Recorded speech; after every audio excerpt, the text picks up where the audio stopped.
కురచుగా ఉన్న చెట్లను ఎత్తుగా చేయుదును. మొదటి పట్టణము యెహెజ్కేలు గ్రంథము 17వ అధ్యాయము 22వ వచనం నుండి 24వ వచనం వరకు. మొదటి పట్టణము యెహెజ్కేలు గ్రంథము 17వ అధ్యాయము 22వ వచనము నుండి 24వ వచనం వరకు. దేవుడైన ప్రభువు పలికిది, నేను ఎత్తైన దేవదారు మీది మెత్తని కొమ్మను విరచి ఉన్నతమైన పర్వతముపై నాటుదును. ఎత్తైన ఇశ్రాయేలు కొండపై నాటుదును. అది కొమ్మలు చాచి కాయలు కాచి గొప్ప దేవదారు వృక్షమగును. వివిధ జాతుల పక్షులు దానిపై వసించును. దాని కొమ్మలలో ఆశ్రయము బడయును. దేశములోని వృక్షాలన్నీ నేను ప్రభువునని గ్రహించును. నేను ఎత్తైన చెట్లను నరుకుదును. కురచుగా ఉన్న చెట్లను ఎత్తుగా చేయుదును. పచ్చని చెట్లు ఎండిపోవునట్లు, ఎండిన చెట్లు పచ్చబడినట్లు చేయుదును. నేను చేయుదునన్న కార్యమును చేసి తీరుదును. ఇది ప్రభుడైన నా వాక్కు. ఇది ప్రభువాక్కు. సర్వేశ్వరునికి వందనం. 278. కాచుకుని ఉన్నాను ప్రభువా నీ వాక్యముకై, కాచుకుని ఉన్నాను ప్రభువా నీ వాక్యముకై. జీవజలములలో నన్ను నడిపించి నీ చల్లని వాక్కుకై, జీవజలములలో నన్ను నడిపించి నీ చల్లని వాక్కుకై. మాట్లాడు మా దేవా నీ జీవపు పలుకులు, మాట్లాడు మా దేవా నిత్య జీవపు ఊటలు, మాట్లాడు మా దేవా నీ జీవపు పలుకులు, మాట్లాడు మా దేవా నిత్య జీవపు ఊటలు. కాచుకుని ఉన్నాను ప్రభువా నీ వాక్యముకై. ఇర్మియా నీ వాక్కును భుజించగా ఆ హృదయము ప్రమోదమాయెను.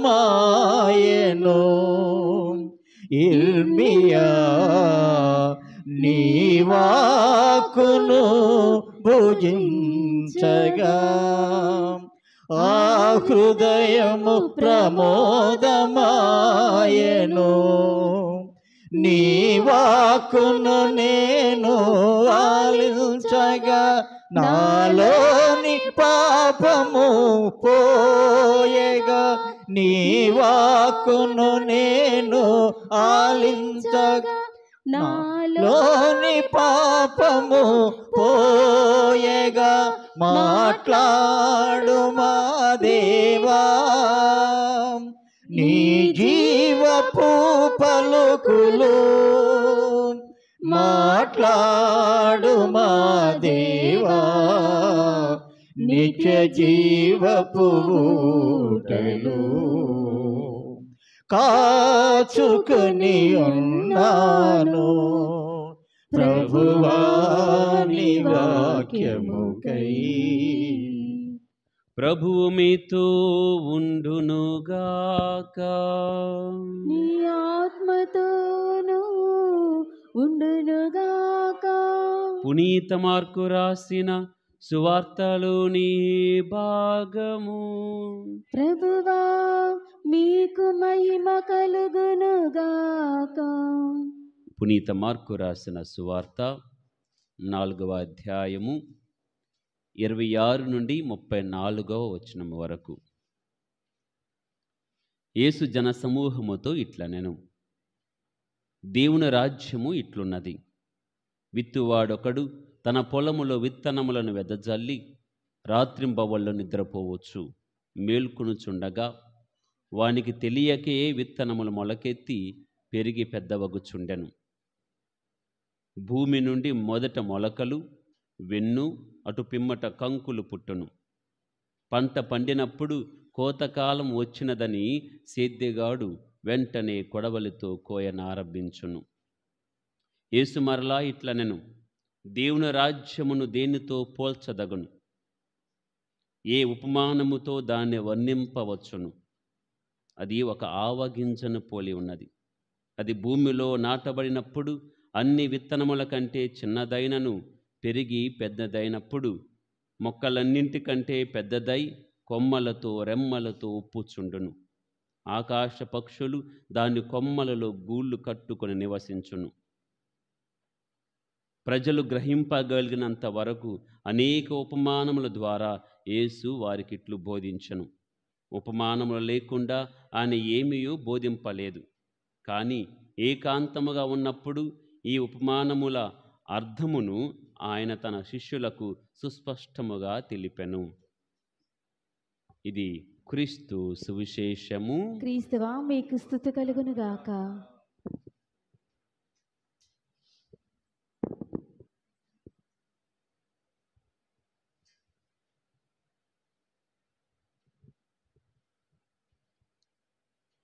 అలసిన బ్రతుకునకు, కృంగిన మనిషికి,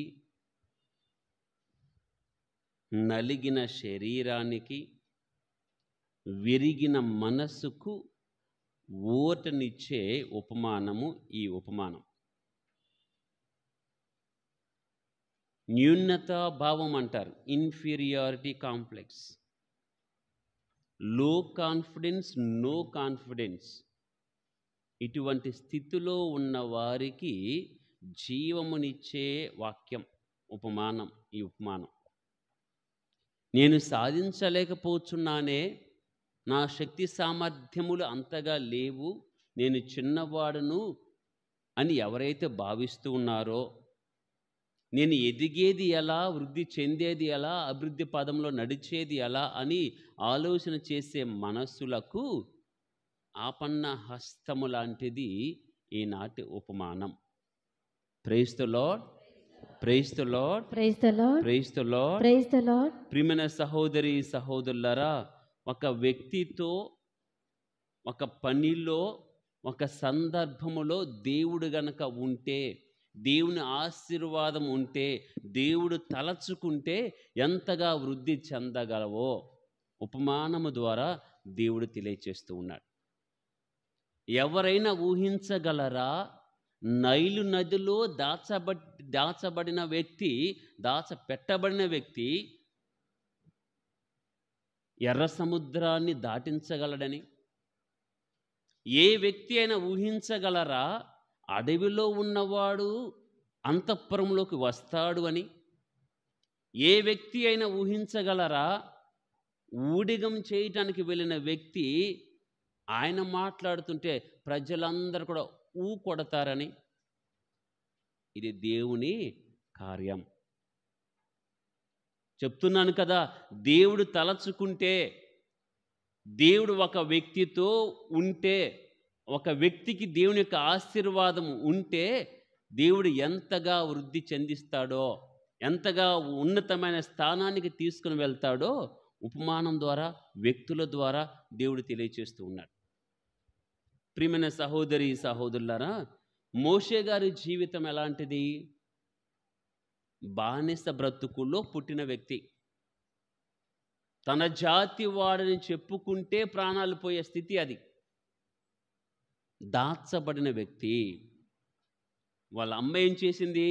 చిన్న పెట్టెలో దూరముగా 3 నెలల వరకు దాచగలిగి, ఇక నా వల్ల కాదనుకొని ఆ నైలు నది ఒడ్డులో, అక్కడ జమ్ములో దాచిపెట్టింది. ఎవరైనా చివరికి వారి తల్లిగారైనా ఆలోచన చేసి ఉంటుందా? ఈ వ్యక్తి, నేను దాచిపెట్టిన ఈ వ్యక్తి మమ్ము దాటిస్తాడు అని. అదే కదా మోషే గారి జీవితం ఎక్కడ ప్రారంభమైంది? బానిసత్వములో ప్రారంభమైన జీవితము స్వేచ్ఛామయమైన జీవితం వరకు కూడా నడిపించాడు దేవుడు. దేవుడు ఆ వ్యక్తికి తోడుగా ఉన్నాడు. దావీదు గురించి ఎవరైనా అనుకున్నారా? అడవిలో ఊరక తిరిగే ఒక వ్యక్తి అంతఃపురములో హ్యాపీగా ఉంటాడు, కాలం గడుపుతాడని ఎవరైనా అనుకుని ఉంటారా? చివరికి వాళ్ళ నాన్న కూడా అనుకోలేదే. అందరిని తీసుకుని వచ్చి నిలబెట్టాడు, కానీ ఆ దావీదు అనేవాడు అక్కడ ఉన్నాడు అనే సంగతి వాళ్ళ నాన్నే మర్చిపోయాడు. ప్రవక్త గుర్తు చేసే అంతవరకు కూడా తెలియదు. అడవిలో ఉన్న వ్యక్తిని అంతఃపురానికి తీసుకుని వచ్చాడే. ఎక్కడో చిన్న మందను కాచే వ్యక్తి మహాజన సమూహానికి రాజుగా ఉండే భాగ్యాన్ని దేవుడే ఇస్తున్నాడు. Praise the lord, praise the lord, praise the lord. ఇక సమూయేలు ఎలా ఉన్నాడు? ఊడిగం చేయడానికి వెళ్ళాడు. లేక పుట్టిన వ్యక్తి దేవునికి ప్రార్థన చేస్తే కన్నీటి ప్రార్థన ఆలకించిన దేవుడు బిడ్డని ఇస్తే ఆమె ఏమనుకుంటుంది? నీవు నాకు ఇవ్వు, నేను నీకు తిరిగి ఇస్తా. వాడు జీవితాంతము నీ సేవలో ఉంటాడు, ఊడిగం చేస్తాడు అనుకుని పాలు మాన్పించిన తర్వాత ఏలి దగ్గరకు వచ్చి చెప్తున్న మాట అదే, అయ్యా ఇతడు జీవితాంతం నీకు ఊడిగము చేస్తాడు, దేవునికి ఊడిగం చేస్తాడు. అయిపోయింది. ఆ వ్యక్తే ఊడిగం చేయడానికి వచ్చిన వ్యక్తి మాట్లాడుతుంటే అందరూ కూడా చివరికి ఏలి కూడా దేవుడే నీతో మాట్లాడుతున్నాడయ్యా. ప్రజలందరూ కూడా కొట్టారు. పలానా పని చేయమంటే వెంటనే కొట్టి వెళ్ళిపోయారు. Praise the lord, praise the lord, praise the lord. దేవుడు ఉంటే నీతో, నువ్వు చేసే పనిలో దేవుని ఆశీర్వాదం ఉంటే, నీ తలంపులలో ఆయన యొక్క తలంపు ఏకమైతే నీకు ఎంత ఉన్నతమైన స్థానం ఇస్తాడో వాక్యమే తెలియజేస్తుంది. దేవుడు ఏమంటున్నాడు? దేవుని రాజ్యం ఎలా ఉంటుందంటే ఇదిగో చిన్న ఆవగింజ వంటిది. దేవుడు తలుచుకుంటే దాన్ని ఆవగింజ, ఆ చెట్టు ఎంత ఎదుగుతుందంట? చిన్న విత్తనమే. 1 గ్రాము కంట దాదాపుగా 750 విత్తనాలు వస్తాయంట 1 గ్రాముకి. అలాంటి చిన్న విత్తనాన్ని మనం కనుక నాటినట్లయితే ఎంత అవుతుంది? అది 10 అడుగుల వరకు ఎదుగుతుందంట. దాని కొమ్మలు రెమ్మలు ఎంతవరకు వెళ్తాయి సైన్స్ ప్రకారం అంటే, మంచిగా బలము ఉన్న మొక్క అయితే దాదాపుగా 20 అడుగుల వరకు వెళ్తుందంట. ఇటు 10 అడుగులు, అటు 10 అడుగులు. చిన్నదే, కానీ దేవుని యొక్క బలం ఉన్నది చూసావా? అది అంతగా విస్తరించే విధంగా చేస్తుంది. దేవుని రాజ్యము గురించి ప్రియమైన సహోదరి సహోదరులారా, దేవుడిస్తున్న అభయం ఒకటే. నువ్వు చిన్న మస్టర్డ్ సీడ్ లాగా, ఆవగింజలాగా భావించుకుంటున్నావేమో, ఒక చిన్న పురుగుగా నువ్వు తలంచుకుంటున్నావేమో, నీ యొక్క శక్తి సామర్థ్యములు చిన్నవి అనుకుంటున్నావేమో. దేవుని సేవలో నాటు, దేవుని సేవలో నీ శక్తిని ఉపయోగించు, దేవుని తలంపుల ప్రకారం జీవించడానికి నువ్వు ప్రయత్నం చేయి. అది ఎంతగా ఎదుగుతుందో ఈ ఆవగింజ ఉపమానమే తెలియచేస్తుంది. ఇజ్రాయేలు భయపడకు, పురుగు వంటి వాడవైన ఇజ్రాయేలు భయపడకు, నేను నీకు తోడుగా ఉన్నా. దేవుడిస్తున్న అభయం. Praise the lord. యెషయా గ్రంథము 41వ అధ్యాయము 14వ వచనం చదవండి. పురుగు వంటి వాడవైన యాకోబు, చిన్న క్రిమి వంటి వాడవైన ఇజ్రాయేలు భయపడకుము, నేను నిన్ను ఆదుకొందును. లూకా సువార్త 12వ అధ్యాయం 32వ వచనం.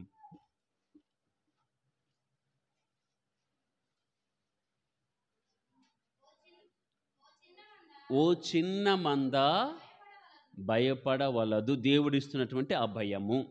ఆవగింజలాగా నువ్వు భావించుకొని, నీ శక్తి సామర్థ్యాలు చాలవనుకొని, నేను త్రోసివేయబడిన వాడను, ఒక ఇంటి వాడను, లేకపోతే నాకు తోడు ఎవరు లేరు, నేను ఒక్కడినే నువ్వు అనుకుంటే, నిన్ను నువ్వు తగ్గించుకొని చూసుకుంటూ ఉంటుంటే, నిన్ను హెచ్చించే దేవుడు నీకు తోడుగా ఉన్నాడు. గమనించు. ఏమంటున్నాడు? ఓ ఇజ్రాయేలు పురుగు వంటి వాడవు, క్రిమి వంటి వాడవు, కానీ నీ నుండే నేను మహాజాతులను 12 జాతులను నేను సృష్టించబోతున్నాను. ఆ 12 జాతుల వాళ్ళు బానిసత్వంలో కూడా దాదాపుగా 6 లక్షల మందిగా ఎదిగే భాగ్యాన్ని ఇస్తున్నాను. ఆ తర్వాత ఏమంది, కానా భూమి చేరినప్పుడు నేల ఈనినట్లు మీరు వృద్ధి చెందుతారు. ఒక్కడే క్రిమి వంటి వాడు, పురుగు వంటి వాడు ఒక్కడే. దేవుని యొక్క ఆశీర్వాదం చూడండి, నేల ఈనినట్లుగా వాళ్ళు వృద్ధి చెందారు. Praise the lord, praise the lord. ఈ 12 మంది అపోస్తులను చూసి యేసయ్య ఇస్తున్న అభయం ఏమిటి? ఓ చిన్న మంద, భయపడకము. ఆ చిన్న మంద కాస్త ఇప్పుడు ఎంత అయింది? ఆ 12 మందితో ప్రారంభించబడినటువంటి ఆ తిరుసభ, ఆనాటి తిరుసభ ఇప్పుడు ప్రపంచములో ఎంతగా ఎదిగిందో, వృద్ధి చెందిందో, దేవుడు ఎంత ఉన్నతమైన స్థానానికి తీసుకుని వెళ్తున్నాడో ఆలోచన చేయండి. Praise the lord. ఆవగింజలా ప్రారంభమైంది తిరుసభ చరిత్ర. ఆవగింజలా ప్రారంభమైంది క్రీస్తు చరిత్ర. ఆవగింజలాగే ప్రారంభమవుతుంది నీ విశ్వాసము.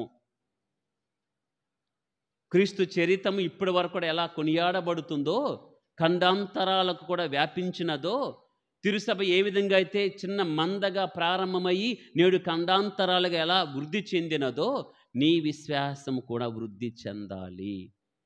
విశ్వాసం అనే ఆవగింజ, మస్టర్డ్ సీడ్, ఇది ఎదగాలి. ఎదగాలి అంటే నీవు నీ శక్తిని, నీ ఆలోచనలు ప్రభు తోటలో నాటాలి.